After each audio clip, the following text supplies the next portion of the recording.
Bienvenue, madame, mademoiselle, monsieur. Et je pense que notre ami que vous reconnaissez, qui est avec nous encore une fois cette semaine, parce que la semaine dernière, les gens qui nous ont écoutés, il y en a plusieurs qui ont rebondi, c'était comme un coup en plein ventre. Là. Tu te dis, écoute un peu, là. C'est tout ça la Bible? Alors, on retrouve Al-Azira avec nous cette semaine. Merci Al-Azira d'accepter. On va essayer de remettre les horloges à l'heure un peu, puis les points saisis, les basses été, puis...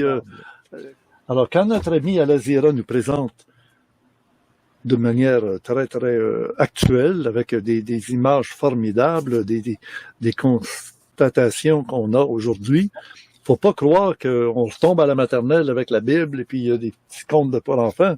C'est que, je pense, Al-Azira, ton intention, c'est pas d'essayer d'éduquer les gens à un texte sacré intégral. C'est de mettre à la portée de tous l'information. Oui, absolument. En fait, même lorsque j'ai su que je devais revenir comme ça dans le passé, prendre des textes anciens, j'avais pas trop envie, en fait. Mais tu nous as dit ça la semaine dernière, tu nous l'as répété au moins 3 fois. Moi, c'est pas le vrai? cas. Ah oui? Désolé si je me répète. Mais oui, non, parce que moi, comme j'ai peut-être dit encore la semaine passée, je suis déjà très loin devant, là. Alors, quand on me ramène un peu en arrière, j'ai l'impression de revenir dans le passé. Et le passé, pour moi, il est terminé, c'est fini. Et le temps est venu de construire à partir d'une nouvelle énergie, ou à tout le moins, mettre en place les bases de ce fameux nouveau monde. Mais bon, cela dit, il semblerait que c'était important de revenir dans le passé, on va dire, réactualiser certaines informations, pour que les bases que j'amène aient un sens, soient plus solides et que les gens arrivent à vraiment mieux comprendre ce qui doit être mis en place. Oui, et il faut pas prendre au pied de la lettre les mots ou les explications ou les images que tu as montrées, parce que il y a de ces images-là qui sont des images qui pourraient servir à d'autres dossiers, à d'autres documents. C'est pas des artefacts archéologiques, là. Non, absolument pas. Je veux dire, j'ai puisé sur des sites qui permettent de pouvoir accéder à des vidéos, à des photos gratuitement, en fait. Alors, on puise dans des milliers, voire presque des millions de vidéos et de photos, et on essaie de trouver ce qui est le plus similaire à ce que l'on veut exprimer au niveau des textes. Alors, c'est certain que les images ou les vidéos ne sont pas complètement en lien avec le texte que je veux transmettre, mais c'est juste plus agréable du point de vue immersif d'avoir des vidéos qui sont quand même un peu similaires. Voilà. C'est ça. Alors, c'est pour ça que je donne du temps à mon émission avec Al-Azira, parce que tu nous proposes une relecture de cette époque ancienne qui est à peu près perdue. Alors, si Caïn, qui est envoyé à l'Orient de l'Éden vers la Chine, l'Inde, la Chine, on y met une marque dans le front pour qu'on ne le tue pas. Ça veut donc dire qu'il y avait d'autres humanités, très exactement comme Al-Azira nous enseignait. Est venu le moment de la 3e phase de la grande œuvre, la création des Adam et Ève. Nous disons des Adam et Ève car ce sont 12 couples qui devaient d'abord être implantés à Éden. 12 groupes de 12 individus, 6 hommes et 6 femmes, devaient être formés. Chacun des groupes défini et conditionné d'après la génétique et les qualités associées au peuple qu'ils devaient représenter. Il n'y avait pas juste Adam et Ève, point final. Si tu nous as dit, il y a 12 peuples qui se réunissent, mais qu'il y en a un premier, il y en a eu d'autres, et qu'à un moment donné, Caïn s'en va à l'Orient de l'Éden, chassé, et on le marque pour pas que d'autres humains qui existent déjà, créés, comme tu nous as expliqué dans ton exposé à travers tes documents, et là, c'est plus clair encore que dans la Bible. On le sait qu'il y a d'autres humains. On n'est pas surpris. L'arbre de vie est une vision métaphorique, pas si loin de la réalité, où le fruit, qui se calcule au nombre de 12, contient la mémoire du bagage génétique du peuple auquel il est associé. 12 fruits, pour représenter les 12 peuples consacrés. chaque fruit contenant tout le savoir nécessaire afin de reconstituer un clone à l'identique de son géniteur. Il permet également, au besoin, de puiser certains éléments à la source. Mais au-delà de cela, et c'est ici que ça devient intéressant, chacun des fruits contient l'adéquation complexe de l'élixir ADN, associé au peuple représenté dans l'expérience. C'est en quelque sorte la fontaine de jouvence, en attente d'être redistribuée, lorsque l'expérience sera terminée et le dessein de l'homme accompli. Chacun pouvant redevenir ainsi, selon l'essence de sa constitution, un digne représentant de l'acquis et du savoir de son peuple. Mais avant de cueillir le fruit de l'expérience se doit d'être vécue. Est-ce que tu connaissais l'existence de ce personnage-là, Seth? Non, non, je vais t'avouer, très sincèrement, je connaissais pas. Pourquoi je connaissais pas? Parce que la Bible, je ne l'ai jamais lue avant aujourd'hui. Et j'ai lu uniquement la partie en lien avec la Genèse et juste les parties qui sont en lien avec l'information que j'ai à transmettre. Alors, ce que l'on m'apporte comme information, je n'en ai jamais pris connaissance avant aujourd'hui. Alors, j'aimerais apporter une plus-value, mais dans l'instant, c'est pas possible pour moi. Non, c'est bien dit, c'est honnête, très honnête, et ce n'est pas ta fonction. Ta fonction est de nous préparer au futur. Dans ton futur, là, l'émission avance assez rapidement quand même. Al-Azira, donne-nous un petit peu un aperçu de ce qui s'en vient. En fait, je vais donner un aperçu de ce que l'humain doit trouver en lui pour faire face à ce qui s'en vient. L'être humain, c'est pas difficile. Il trouvera jamais la sécurité à l'extérieur de lui. Lorsqu'on a la sécurité à l'intérieur de nous, la sécurité extérieure, on n'en a plus besoin. Moi, ce que j'amène dans l'instant, je parlerai pas dans un futur, mais dans l'instant, ce que l'être humain, ce que l'on propose, que les Elohim nous proposent, c'est de trouver notre lumière, de trouver notre équilibre intérieur. Tout passe par l'intérieur. C'est à l'intérieur de nous que, comment je pourrais dire, il y a un proverbe, j'ai fait des arts martiaux durant longtemps, et il y a un proverbe que je ramène souvent, et c'est la meilleure façon d'éviter un coup de poing, c'est de ne pas être là. Alors, on a deux types d'individus. On a un individu qui va chercher les arts martiaux, qui va pratiquer les arts martiaux pendant 50, 60 ans pour trouver la technique parfaite, trouver la solution qui va lui permettre de faire face à toutes les éventualités possibles. J'étais celui-là. Je l'ai pas fait pendant 50 ans, je l'ai fait pendant 30 ans. Jusqu'au jour où je me suis rendu compte qu'il n'y a pas de solution, il n'y a pas de remède parfait. Parce qu'on ne peut pas prévenir à l'avance les situations dans lesquelles on va se retrouver. Mais il y a un état parfait que l'on doit intégrer en nous et cet état d'équilibre que l'on trouve en nous. Alors, comme je disais, il y a celui qui se prépare à toutes les éventualités et il y a celui qui trouve cet équilibre et qui n'aura jamais à faire face à toutes les éventualités qui pourraient lui causer préjudice. C'est-à-dire que s'il y a un danger pour lui, il n'a pas de toute façon. Attends, c'est coupé, là. Alors, je dis que dans l'instant, ce que je peux vous apporter, c'est retourner, chercher la sécurité à l'intérieur de vous, trouver votre alignement, trouver votre lumière.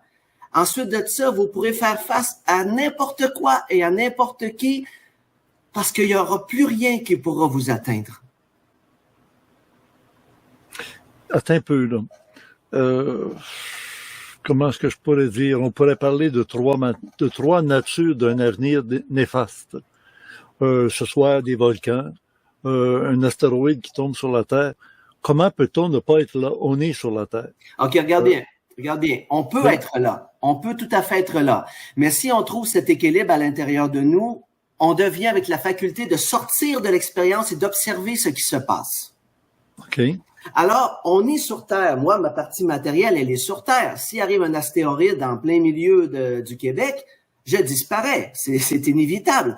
Cela dit, je comprends pourquoi. Et je ne suis plus dans l'émotionnel. Tu vois, je suis en mesure de pouvoir prendre de la distance et de comprendre pourquoi cet événement-là arrive. Je ne souffre plus de l'événement. parce que je sais que en sortant de l'expérience n'est qu'une expérience et que je ne suis pas cette expérience. Oui, t'en es victime, par exemple. J'en en suis pas victime dans la mesure où je comprends qui je suis et ce que je fais ici. OK, je comprends que tu nous expliques qu'en comprenant, on peut rester en harmonie avec son intérieur en se disant Oui, c'est une fatalité des choses qui arrivent qui dépassent les capacités de l'être humain et puis c'est bien dommage.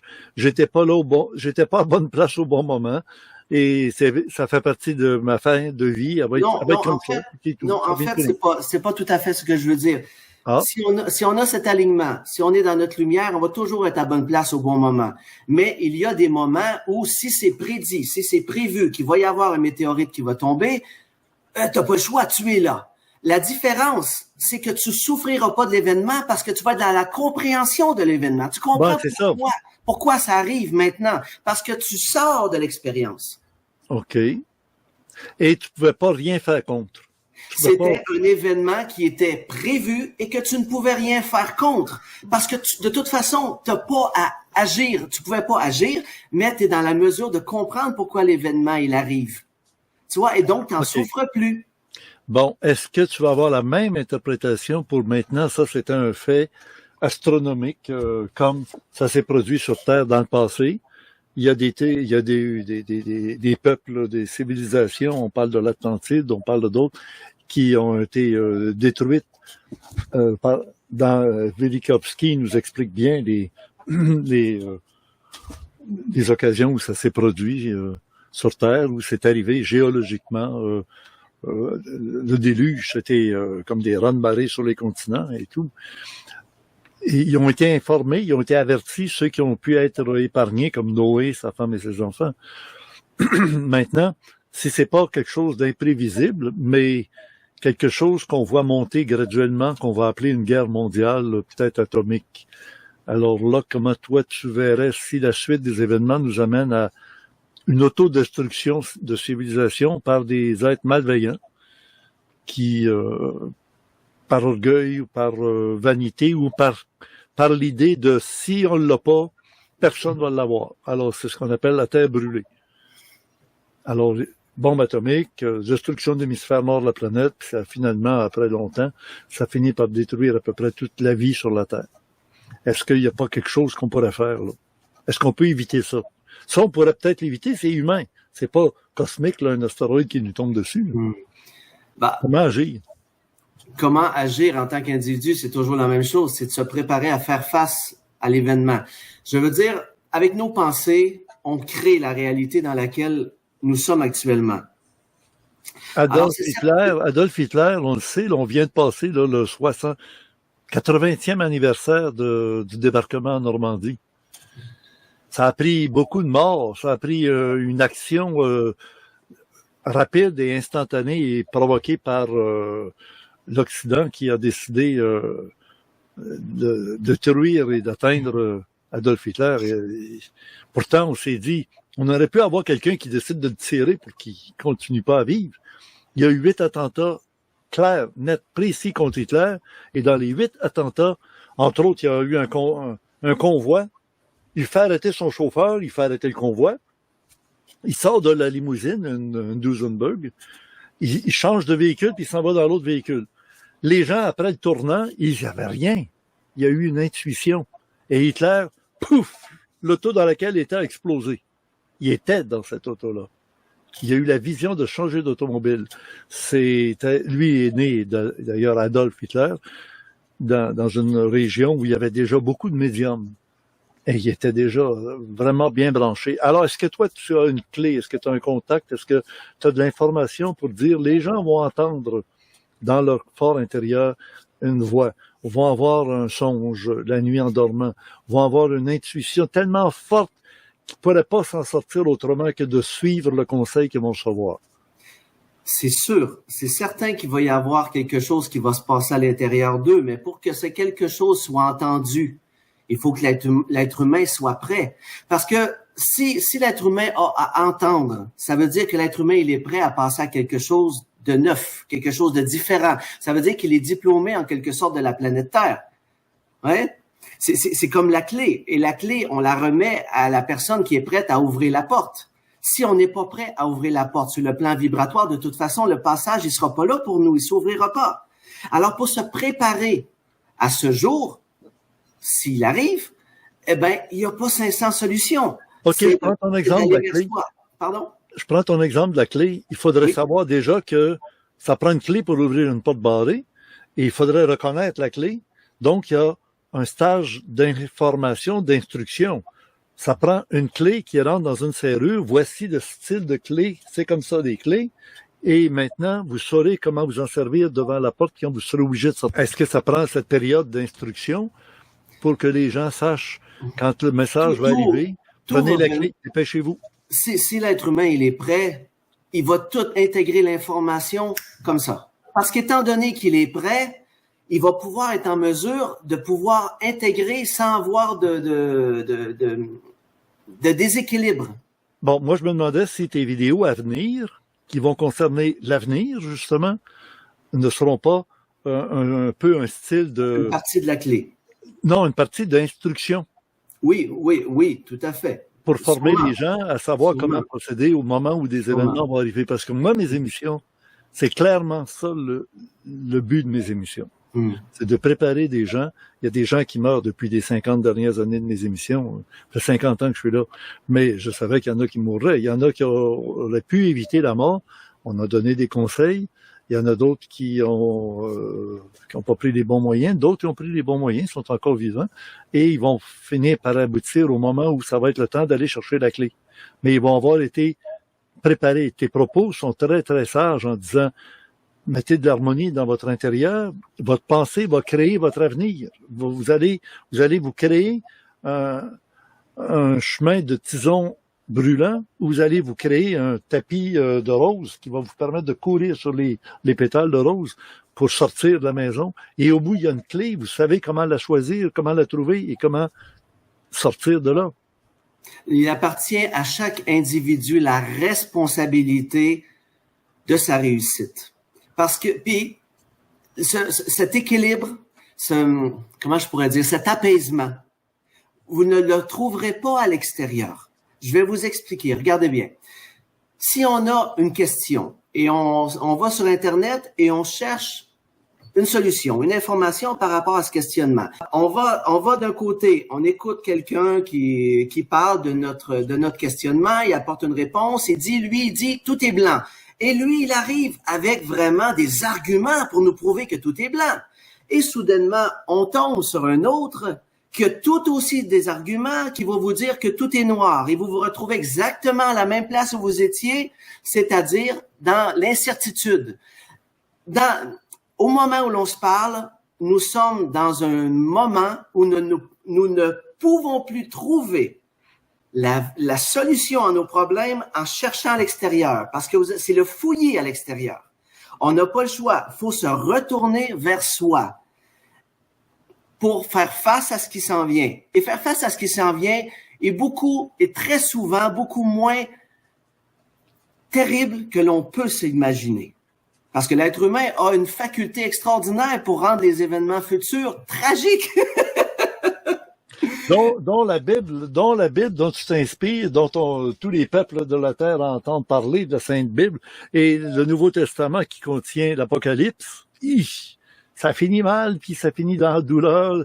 Ils disent des douleurs de l'enfantement, la terre va chavirer, va basculer, ça va être la pire catastrophe, même depuis les 5, parce que les Mayas, eux, sont rendus au Cinco solaire, c'est-à-dire le 5e soleil, la 5e destruction de la civilisation terrestre. Alors, on comprend maintenant qu'une Terre, comme la planète Terre actuellement, il suffirait d'un fou qui pèse sur le bouton rouge de la bombe atomique, puis de la bombe thermonucléaire, puis des autres bombes encore pires encore, qui vont faire que ça va être un paquet de cendres. Je pense que c'est Albert Einstein qui disait « On a tout en main pour en faire un paradis ou un désert de cendres. » Ça fait partie de l'expérience de la dualité. Et faut dire quelque chose. Il faut se poser une question en tant qu'être humain. On se dit, bon, on arrive vers la fin de ce cycle, qui est le cycle que moi j'appelle le cycle adamique. Alors, faut se poser la question. Si on continue ce cycle pendant encore 10 000 ans, est-ce qu'au bout de 10 000 ans, l'être humain va avoir compris quelque chose de plus? Est-ce que l'être humain va avoir apporté une plus-value à l'expérience? À un moment donné, comme tout cycle, il doit y avoir un début, il doit y avoir une fin. Mais il faut pas voir la fin de ce cycle comme étant quelque chose de tragique. Il faut voir la fin d'un cycle comme étant quelque chose d'extraordinaire, parce qu'enfin, on passe à quelque chose de différent et à un niveau supérieur. Explique-moi comment. C'est-à-dire? Ben, c'est parce que moi, je sais que les grandes pyramides d'Égypte n'ont pas été construites par les Égyptiens. Et il y avait une civilisation sur Terre qui avait laissé un legs à toute l'humanité, toute la Terre, avec des pyramides partout sur toute la planète Terre. Il n'y a pas seulement en Égypte qu'il y a des pyramides, il y en a partout, dans tous les continents, il y a des pyramides. Et ça a été une fonction de laisser une preuve qu'il y a eu des civilisations qui sont passées avant nous, qui étaient très, très évoluées. Et, prenez la pierre de Baalbek au Liban. Juste cette pierre-là, qui est grande comme 10 autobus.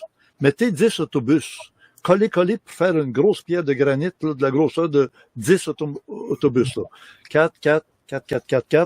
Et puis là, tout ça, ça fait le bloc de granit qui a été taillé, qui a été déplacé. On voit très bien qu'il a été taillé, qu'il a été déplacé, et il n'y a absolument aucune grue au monde aujourd'hui, à l'heure où on se parle en 2024-25, qui est capable de déplacer cette pierre-là. Et elle a été déplacée. C'est pas des géants, là, c'est pas ci, c'est pas ça. C'est là. Et ça, c'est des preuves qui restent, parce qu'il n'y a pas grand-chose qui peut nous rester. Le sphinx, c'est pas du tout le représentant d'une face humaine. C'était un lion qui était dans la tête du sphinx. On a taillé ça pour faire croire que c'était, je sais pas moi, Képhen, Mykérinos ou un autre pharaon. Non. Les descendants de notre civilisation n'auront plus grand-chose à garder et en souvenir de notre monde. Peut-être que si vous vous rendez pas compte que depuis le matin, tout ce que vous avez utilisé, j'allais presque dire de minute en minute, mais soyons généreux, d'heure en heure, regardez ce que vous avez. Je prends un verre. Je prends de la limonade. La limonade, il y a du citron. Il a fallu qu'il fasse quelqu'un pousser de citron, récupérer le citron, l'amener jusqu'à un magasin où j'ai été chercher des citrons en payant, et après ça, un verre de vitre. Le verre de vitre a été fabriqué dans une usine. Il n'y aurait plus de citron. Il n'y aurait plus de verre de vitre. Il n'y aurait plus de magasin général. On va faire quoi? Pas longtemps, hein? Une génération. La deuxième en souffrant effrayant pour essayer de survivre.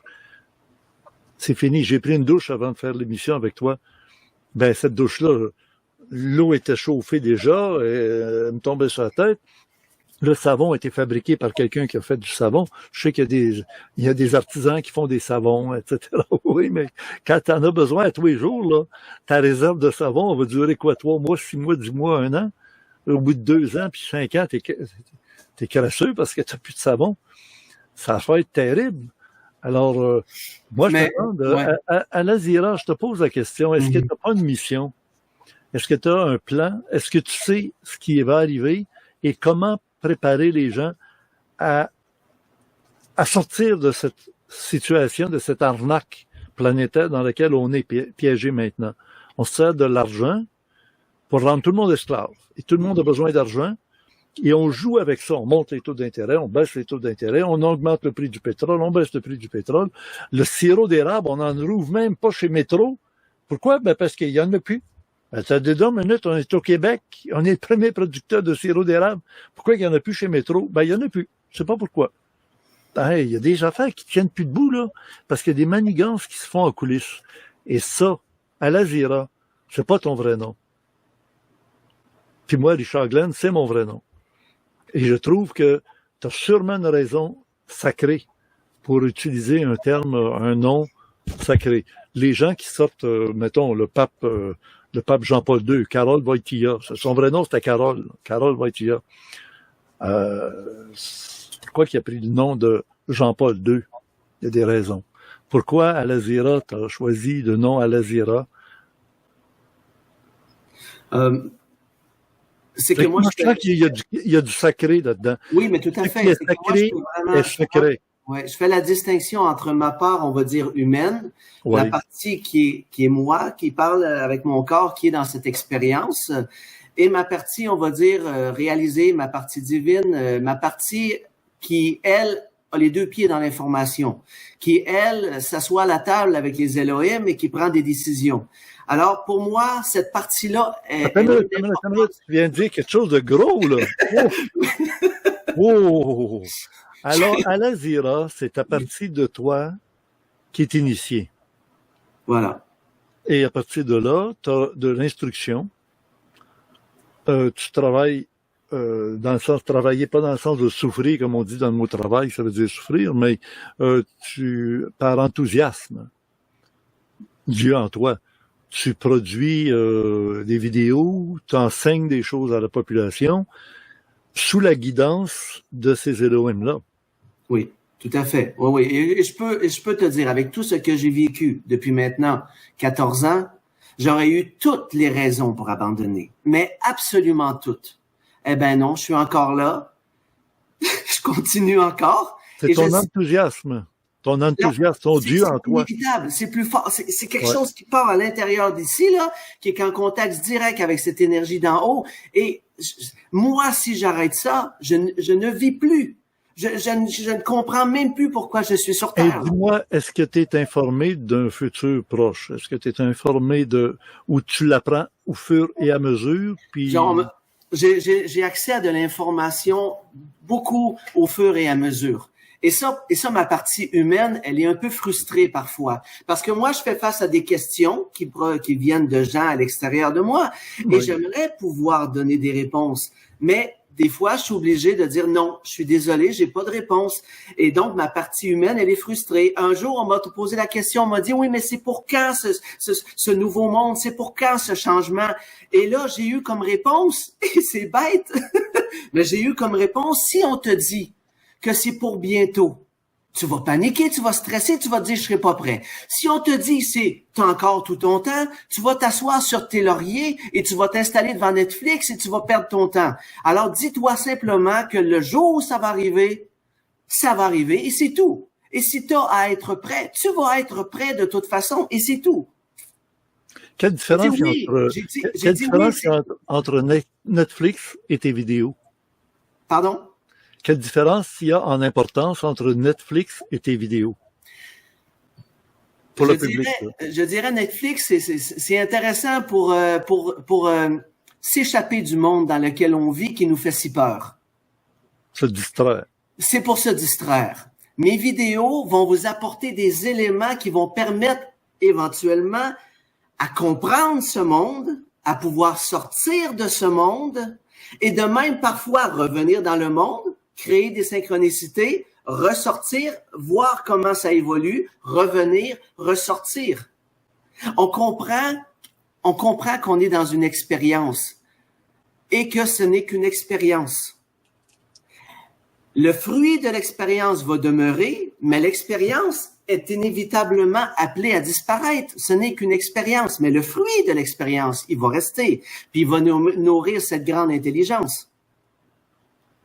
T'es pas loin d'appeler ça ésotérisme expérimental, toi, avec, là. Oui, c'est ça. On se comprend. C'est pour ça que j'ai trouvé ça génial quand on s'est trouvé il y a 2-3 semaines, parce que je me dis, écoute, on fait un travail en parallèle. Et chacun avec notre personnalité, chacun avec nos moyens. Toi, tu m'as même inspiré pour les moyens d'aller chercher des images pour ajouter des choses. Je te laisse ça, en gros, là, je te laisse ça parce que c'est fameux, c'est fabuleux. J'écoute, tu mets de la musique et tout est parfait. Continue. Moi-même, j'ai hâte que tu continues pour aller m'asseoir, écouter les vidéos que tu fais. Ils sortent à quel rythme habituellement? Habituellement, j'essaie de sortir à peu près aux 3 semaines, mais là, actuellement, c'est un petit peu plus difficile. Bon, j'essaie de faire au mieux. Et parfois, l'information, elle ne vient pas en claquant des doigts. Hein. J'ai pas juste à m'asseoir sur mon canapé et me dire, bon, ben let's go, on s'en vient. Non, non, non. Faut qu'il y ait vraiment faut que tout soit bien synchronisé. Pour que je ne reçoive aucune perturbation, parce que moi, je suis dans le monde matériel. Hein? Alors, des fois, c'est possible d'avoir des perturbations. Alors, il faut vraiment que tout soit bien aligné et à ce moment-là, je reçois le flux de l'information et moi, je reçois pas une information, je reçois une vibration que je transpose ensuite en mots qui devient l'expression de la vibration que je reçois. Mais vous voyez, là, je dis vous pour parler aussi aux auditeurs, je veux dire, ça me demande un travail énorme de faire ces vidéos. J'ai perdu beaucoup d'amis. J'ai passé pour un fou pendant de nombreuses années. Je veux dire, j'ai pas tout à gagner, le moi, en faisant ça. J'ai tout à perdre. Et pourtant, il y a une énergie qui me pousse, qui est plus forte que moi et je peux pas faire autrement. Je peux pas faire autrement. C'est comme ça. C'est comme ça. Et le nouveau monde, je vais vous parler de ce nouveau monde qui s'en vient. Il va y avoir des petits, comment je pourrais dire, des petits îlots de lumière qui vont être créés, qui vont venir sur Terre pour expérimenter, pour se préparer à la nouvelle vibration et à ce nouveau monde. C'est comme sous protection divine, il y a certains individus qui vont pouvoir se réunir et qui vont pouvoir commencer à expérimenter la nouvelle vibration. Alors, il y a un monsieur qui semble, un jour, il y a très longtemps, qui arrivait à marcher sur les eaux. Eh bien, les gens vont pouvoir éventuellement, dans ces petits îlots de lumière, commencer à expérimenter cette magie, qui à ce moment-là ne sera pas de la magie, parce qu'on va comprendre le phénomène, on va comprendre la puissance que l'on a à l'intérieur de nous. Qu'est-ce qui fait qu'on va arriver à avoir cet échange extraordinaire avec la nature? C'est que on va comprendre, regardez bien, je vais vous expliquer quelque chose qui est vraiment intéressant. La réalité dans laquelle on est actuellement, qu'on expérimente, a été créée de toutes pièces pour nous accompagner durant notre évolution. Le problème, c'est que l'être humain s'est déconnecté à cette énergie, à cette matière, à cette nature. L'être humain, en changeant son taux vibratoire, va se mettre dans un état où il va pouvoir entrer en échange sur la polarité de la nature. La nature reconnaît les Elohim comme étant ses créateurs. Et la nature, tout ce qu'elle veut, c'est de se mettre à la demande de son créateur. C'est sa joie. Le jour où, vibratoirement, on va arriver à se syntoniser à la même vibration que nos créateurs, les Elohim, la nature va nous repérer, je cherche un mot qui est pas là, va nous reconnaître comme étant des Elohim. Repérer, c'est un bon mot, repérer. Et à ce moment-là, son plaisir va être de se mettre à notre service. J'explique. J'ai visité un jour un peuple qui s'appelle le peuple de Sirbald. C'est un peuple qui a choisi de ne pas évoluer sur le plan technologique, mais de développer un niveau très, très puissant de leur intellect tout en restant au niveau de leurs origines. C'est un peuple de la nature. On pourrait peut-être les comparer un peu à Avatar, le film le peuple qui est dans Avatar. Oui, c'est beau. Voilà. Oui. Alors, j'ai eu une autorisation et je suis entré dans cette réalité. Et savez-vous comment ça se passe là-bas? Alors, on se retrouve devant un arbre, par exemple, et on veut passer la nuit. Eh ben, on exprime nos besoins à l'arbre et là, on voit l'arbre qui se transforme. Alors, on voit les racines qui sortent de terre, les feuilles les branches qui s'étirent, se crée une ouverture, le tronc s'ouvre et se crée à l'intérieur un abri avec un lit qui est tapissé de feuilles. On passe la nuit à l'intérieur du tronc de l'arbre et lorsque l'on sort au matin, l'arbre prend sa forme initiale. Autrement dit, on est en accord parfait avec la nature et on ne laisse aucune trace de notre passage. Alors, ces îlots de lumière qui vont éventuellement être créés vont servir à se préparer à entrer dans cette nouvelle réalité qui va être la réalité de l'unité. Et cette réalité de l'unité va nous permettre aussi physionomiquement à pouvoir recevoir toute l'information provenant des Elohim. Tout ce qu'ils ont comme connaissance, comme savoir depuis les débuts de la conscience expérimentale va nous être transmis. Mais pour qu'on puisse y accéder, on doit se préparer. Notre véhicule doit être prêt à recevoir l'information. J'aime beaucoup. J'aime beaucoup. Alors bon, Je suis je content. pourrais entrer dans des détails, c'est incroyable, mais ce que j'amène, et je vais vraiment appuyer sur ce point-là, à l'intérieur de vous, plonger à l'intérieur de vous. Et c'est pas difficile. La première étape, c'est tout ce qui baisse votre taux vibratoire, on prend du recul. D'accord? On prend du recul, tout simplement. On n'est pas obligé de se mettre la tête dans le sable comme une autruche et nous dire non, non, ça n'existe pas. C'est pas ça. C'est qu'on prend du recul, on monte notre taux vibratoire, et lorsque notre taux vibratoire est suffisamment élevé, on peut regarder l'extérieur. Parce que là, ça ne nous touche plus dans notre être-té. Et quand ça commence à nous toucher, ça commence à nous déstabiliser, on revient, on retrouve notre équilibre. Et on commence à expérimenter comme ça jusqu'au jour où cet équilibre, il est là et il est inaltérable. Et là, on peut dire qu'on est prêt. J'aime bien ça, beaucoup. Mais ça fait une belle fin de cette deuxième rencontre ensemble qu'il fallait faire comme mise au point un petit peu pour réaliser à quel point on est en harmonie tous les deux dans cette démarche. J'ai pris 50 ans avec des spécialistes pour étudier la tradition et toi, tu arrives comme un cheveu à soupe sans avoir étudié tous ces textes-là puis ces grands personnages qui nous expliquent des choses de la tradition, mais qui nous préparent surtout à l'avenir. Et si on continue à conduire notre automobile en regardant dans le rétroviseur, c'est qu'on marche de reculons. Autrement dit, si on regarde le passé pour avancer, on avance dans le passé en regardant dans le rétroviseur. Mais tu sais, commencer à regarder en avant. Tu sais, Richard, ce qui a été difficile pour moi, c'est je suis retourné en France et j'ai recommencé à faire des conférences. Quand est-ce que tu y vas la prochaine fois? J'y vais en septembre. Septembre, octobre, novembre, je serai en France. Okay. Voilà. Et ce qui a été difficile, c'est 2 points qui ont été difficiles pour moi. Le premier point, c'est de voir à quel point les gens sont accrochés au passé. Ben oui. Et le deuxième point, c'est à quel point les gens sont accrochés aux peurs. Et ça, c'est triste parce que, étant donné qu'ils ont peur, ils se ferment à tout. Malheureusement, ils se ferment à tout ce qui est positif et à ce qui pourrait leur apporter de l'aide. Et c'est pour ça que je dis, si on trouve notre équilibre, si on trouve notre lumière, on n'aura plus peur de rien parce qu'il n'y aura plus rien qui pourra nous atteindre.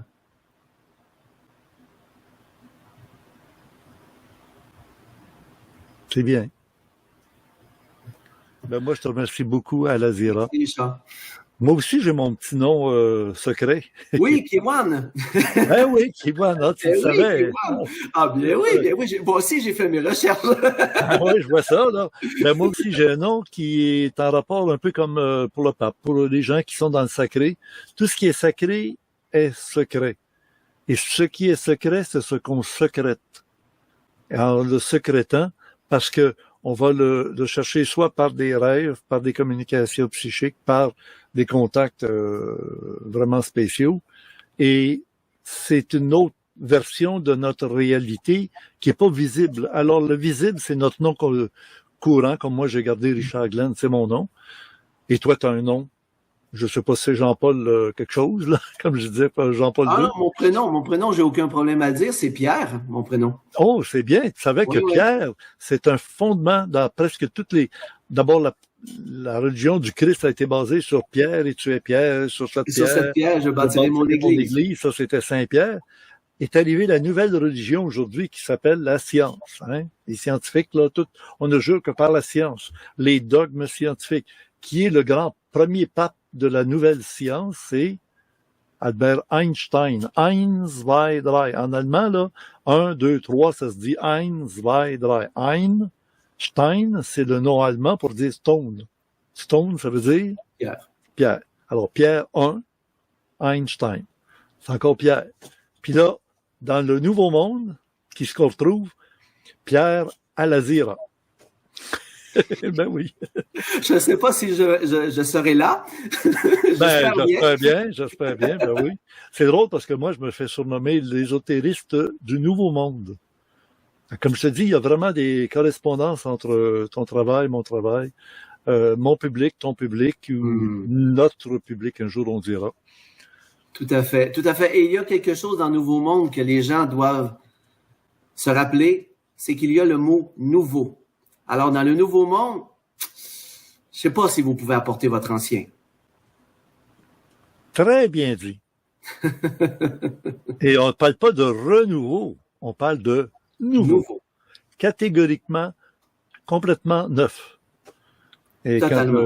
Totalement, oui, parce qu'on parle d'une totale différence au niveau des vibrations. C'est plus du tout la même chose. C'est plus du tout la même chose. et quand on dit neuf, c'est quand on sort le poussin qui sort, il sort d'un œuf. Vous vous souvenez sans doute qu'au début de l'émission, j'ai bien dit que c'était pour être une émission aujourd'hui qui ferait le pont entre le Vidéorandia numéro 23 et le numéro 24 qu'on vient de faire, parce qu'on était pour parler de Yahvé à l'IAV, l'intelligence artificielle niveau 5. Et sur le poster, on voyait une allusion au film Metropolis avec la tête de l'androïde qui sert dans le film Metropolis. C'est un robot, c'est de l'intelligence artificielle derrière tout ça. Eh bien, évidemment, vous avez compris que le débat est allé dans une autre direction. On a parlé plus d'Adam et Ève, le paradis terrestre, le jardin d'Éden. Et la semaine prochaine, je vous propose de rencontrer quelqu'un qui est vraiment un spécialiste dans les films de science-fiction et aussi des Elohim. Il s'agit de notre recherchiste collaborateur, Pierre-Charles Dubreuil, qui sera avec nous, oui, pour discuter des points qui sont soulevés par Al-Azira, mais aussi pour nous parler de Metropolis. Il m'a informé de plein de points fort particuliers en rapport autant avec le film qu'avec l'intelligence artificielle, que dans certains mouvements dont on imagine bien l'origine, en rapport avec le paradisme, un retour au paradis terrestre, au jardin d'Éden. Ah oui. Alors ça promet, n'est-ce pas, à ne pas manquer. Pour les abonnés au club créé, à l'adresse orandia.ca, il y a 3 vidéos d'annoncées pour chacun des mois depuis le début de l'année. Par contre, pour le mois de mars, il n'y en a qu'un de disponible, ainsi que pour le mois d'avril et aussi pour le mois de mai. Ce retard va être récupéré dans les semaines qui viennent puisque nous aurons une formule pour les vidéos Randia du samedi soir, la formule d'été où je fais surtout des recommandations sur des sites qui existent déjà sur Internet à aller voir sur YouTube. Et pour le mois de juin, il y a déjà la participation de notre ami aujourd'hui, Al-Azira, qui est disponible, un entretien plus intimiste. Et il y aura 1 heure consacrée à Adégra dans la conférence. Maintenant, dans le complément surprenant avec notre ami Gilles Surprenant qui est en coulisses à l'adresse orandia.com. C'est pas la même adresse que le club créé qui est orandia.ca. Ne manquez pas d'aller lire dans le forum Orandia à l'adresse orandia.com le complément surprenant chaque semaine. Oui, la semaine prochaine, ça promet d'être très particulier. On va parler de ce fameux film Metropolis qui aura bientôt 100 ans, dans 3 ans. Film de 1927, réalisé par Fritz Lang, un Allemand, avant l'arrivée de Hitler au pouvoir. Voici une vidéo de nos suggestions qu'on vous suggère pour rester dans le ton du sujet d'aujourd'hui, qui proviennent de nos archives. Merci de votre attention. Au plaisir de vous lire dans les commentaires ici. Et à bientôt.